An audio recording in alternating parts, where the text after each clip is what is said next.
우리나라의 대표적 세계문화유산인 창덕궁. 주요 건물들이 좌우대칭의 일직선상으로 위치해 있는 경복궁과는 달리 창덕궁은 지형에 따라 건물을 배치해 비정형적인 조형미를 담고 있다.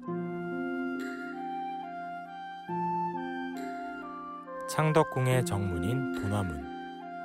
도나문을 통해 창덕궁 안으로 들어가면 작은 다리인 금천교가 보인다. 금천교를 건너 진선문을 통과하면 창덕궁의 정전, 인정전으로 향할 수 있다. 중요한 국가적 의식을 치르던 인정전. 거대한 팔작지붕으로 그 위엄을 보이는 인정전은 겉보기에 2층 건물 구조로 보이지만 실제로는 통층 건물로 화려하고 높은 천장을 자랑한다. 인정전 바로 옆에는 청기화로 덮인 선전정이 위치해 있다. 선정전은 왕의 집무실로 쓰이던 곳이다. 본디 편전은 정전의 뒤에 자리하는 것이 원칙이나 창덕궁에서는 지형에 맞춰 건물을 짓다 보니 인정전의 동편에 위치하게 되었다. 선정전을 지나면 왕비의 침전인 대조전을 볼 수 있다. 정면 9칸, 측면 4칸의 단층 정각으로 1917년 화재로 소실되었다가 1920년 경복궁 교태전에서 헐어얻은 자재로 재건한 건물이다. 창덕궁 끝쪽에 위치한 낙선제.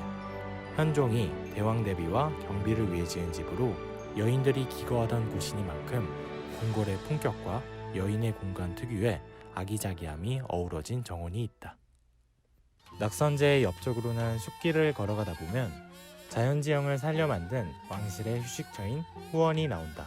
후원의 첫 번째 중심 정원이자 300평 넓이의 사각형 연못인 부용지를 중심으로 연못 옆에는 연꽃이 활짝 핀 모양의 부용정이 있고 행사가 치러지던 연화당은 연못에 접해 있으며 항문을 연마하던 주암루는 높은 곳에서 연못을 내려다보고 있다. 하나하나의 건물들이 서로 어우러지며 절묘한 경관을 이루고 있다. 부용지에서 조금 더 안으로 들어가면 돌로 만들어진 불로문이 보인다. 불로문 안쪽에는 연꽃이 가득한 애련지와 숙종이 지은 애련정이라는 정자가 있다. 애련지의 맞은편으로 효명세자가 지은 건물들이 보인다. 조금 더 걷다 보면 나무 사이로 펼쳐지는 아름다운 공간, 존덕정 일원. 연못을 중심으로 부채꼴 형태의 관람정. 겹지붕의 육각형 정자인 존덕정. 길쭉한 맞배지붕의 펴무사.